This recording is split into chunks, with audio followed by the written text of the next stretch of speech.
میں بھاگتے ہوئے اپنا راستہ کو بیٹھا تھا، تبھی دور ایک روشنی کا جلوہ نظر آیا۔ میں اپنے اعصاب پر قابو پا کر اسی طرف چل پڑا کہ شاید وہاں کوئی مل جائے۔ لگ بھگ آدھے کلومیٹر کی مسافت کے بعد روشنی نظر آنے لگی۔ چاند کی چاندنی میں نظر آ رہا تھا کہ وہاں ایک جھونپڑی تھی۔ مجھے امید کی کرن نظر آئی۔ اکثر گاؤں کے کسان کھیتوں کی حفاظت کے پیش نظر اسی طرح کی جھونپڑیاں بنا کر سویا کرتے تھے۔ چلتے چلتے میں اس جھونپڑی کے دروازے پر سامنے آ کر رکا۔ لکڑی کا ٹوٹا ہوا دروازہ تھا۔ روشنی اس دروازے کے چھید سے آ رہی تھی، غالباً چراغ کی روشنی تھی۔ دروازے کے کچھ فاصلے پر ایک بڑا درخت تھا جس کے نیچے ایک ہاتھ سے چلانے والا نلکا لگا ہوا تھا۔ میں نے آگے بڑھ کر دروازے پر دستک دی اور آواز دی کہ کوئی ہے، مجھے مدد چاہیے، میں شہر سے آیا ہوں۔ میں نے یہ سب کچھ ایک ہی سانس میں کہہ ڈالا۔ میں نے کچھ دیر انتظار کیا لیکن آگے سے کوئی جواب نہ آیا۔ میں نے پریشانی کے عالم میں دروازہ اندر کی جانب دھکیلا تو وہ چوں چوں کی آواز کے ساتھ کھلتا چلا گیا۔ سامنے ایک پانی والا مٹی کا بنا مٹکا پڑا تھا جس کے اوپر ایک پیالہ اور اس کے ساتھ مٹی کے چبوترے پر چراغ جل رہا تھا۔ ان چیزوں کے علاوہ اندر کچھ نہیں تھا۔ اچانک چراغ بجھ گیا۔ چراغ بجھتے ہی اندھیرا چھا گیا۔ گدڑوں کے رونے کی آوازیں پھر سے آنے لگیں۔ رات کے سناٹے میں گدڑوں کے رونے کی آواز نومولود بچے کے رونے کی آواز جیسی تھی۔ میں گھبرا کر پیچھے کے جانب مڑا۔ جھونپڑی سے باہر نکلتے ہی سامنے دیکھ کر چونک گیا۔ کوئی سفید لباس میں لپٹا اسی جانب چلا آ رہا تھا۔ اس کے ہاتھ میں ایک لالٹین تھی جس میں جلنے والی آگ نہایت متم تھی۔ میں تیز تیز قدم اٹھاتے اس کی جانب چلنے لگا تاکہ خود اس تک جا کر مدد مانگ سکوں۔ میں جیسے ہی اس کے قریب پہنچا، اس کا چہرہ دیکھتے ہی میں چیخ پڑا۔ وہ سفید لباس کفن تھا اور کفن میں لپٹا ہوا وہ میرا ہی ہم شکل تھا۔ اسے دیکھتے ہی میرا دل رکنے لگا، بلکہ منہ سے آواز نہیں نکل رہی تھی۔ بمشکل میں اونچی آواز میں آیت الکرسی پڑھنے لگا جس کی صرف مجھے پہلی آیت ہی آتی تھی۔ وہ میرے سامنے کھڑا آیت الکرسی پڑھنے لگا۔ میں صرف پہلی آیت دہرا رہا تھا لیکن وہ مکمل آیت الکرسی پڑھ رہا تھا اور مجھ سے بھی باواز بلند پڑھ رہا تھا۔ میں سخت سردی میں بھی پسینے میں بھیگ چکا تھا۔ میں نے اونچی آواز میں کلمہ پڑھنا شروع کر دیا اور ایک جانب دوڑ لگا دی۔ خوف سے مجھے اپنے قدم بھی نہایت بھاری محسوس ہونے لگے۔ میں مسلسل بھاگتا چلا جا رہا تھا۔ کافی دیر بنا پیچھے دیکھے بھاگتے ہوئے مجھے اپنے سامنے ایک اونچی دیوار نظر آئی جس کی اونچائی تقریباً 4 فٹ تھی اور وہ دور تک پھیلی ہوئی تھی۔ میں سیدھا اسی دیوار تک گیا، دیوار پر ہاتھ رکھ کر اچھل کر دوسری جانب کود گیا اور وہیں بیٹھ گیا۔ میری سانس اکھڑ چکی تھی۔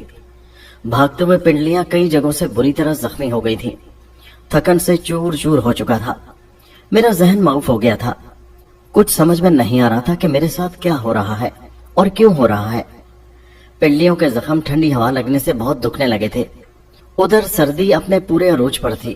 میں کافی دیر دیوار کے سہارے بیٹھا مسلسل کلمہ پڑھے جا رہا تھا اور دل ہی دل میں دعا کر رہا تھا کہ یا اللہ، یہ کیا ماجرا ہے، میری سے جان چھڑا۔ اچانک میرے ذہن میں خیال آیا کہ کیا میں جنات کے گھیرے میں ہوں؟ لیکن یہ بات مجھے حیرت زدہ کر رہی تھی کہ وہ مجھ سے بہتر قرآن پڑھ رہے تھے۔ مجھے اب یاد آیا تھا کہ میں نماز کبھی کبھی پڑھتا اور قرآن تو کبھی کھولے یاد ہی نہیں تھا کہ آخری بار کب کھولا تھا۔ بہت سی صورتیں بھول چکا تھا۔ آیت الکرسی مجھے پوری یاد تھی جس کی اب پہلی آیت کے علاوہ سب بھول گیا تھا۔ دل ہی دل میں اللہ سے معافی مانگ رہا تھا، مہلت مانگ رہا تھا۔ سچے رب کو یاد کر کے دل کو ڈھارس سی ہوئی تو اب میں نے جیسے تیسے خود کو اپنے پیروں پر کھڑا کیا اور پھر ارد گرد کا جائزہ لیا۔ یہ دیوار دور تک پھیلی اندھیرے میں گم ہو جاتی تھی۔ ناک کی سید میں چل پڑا۔ یہ صاف ستھری جگہ تھی، کوئی جھاڑیاں وغیرہ نہیں تھی۔ چلتے چلتے سامنے ایک محراب سا نظر آیا، لیکن یہ مسجد کے محراب کے مقابلے میں بہت بڑا تھا۔ محراب جس میں امام کھڑا ہو کر جماعت کرواتا ہے۔ مجھے یہ دیکھ کر سکون ہوا کہ غالباً یہ کوئی عیدگاہ ہے۔ میں سیدھا محراب میں جا کر بیٹھ گیا۔ سوچا اب صبح تک یہیں رہوں گا۔ یہی سوچ کر میں وہیں لیٹ گیا۔ موسم کے تیور ایک بار پھر بدل چکے تھے۔ ہوا میں ٹھنڈک مزید بڑھ رہی تھی، شاید بارش کا امکان تھا۔ آنکھیں بند کی اچانک آہٹ سی محسوس ہوئی، ایسے لگا جیسے میرے پاس کوئی کھڑا ہے۔ میں نے جھٹ سے آنکھیں کھولی تو مجھ سے کچھ فاصلے پر میں نے ایک شخص کو کھڑے پایا اور اس کے پیچھے بہت سے لوگ جمع تھے جو صفے بنائے ہاتھ باندھے کھڑے تھے۔ سب بالکل خاموش تھے۔ میں لیٹے لیٹے یہ سارا منظر دیکھ رہا تھا۔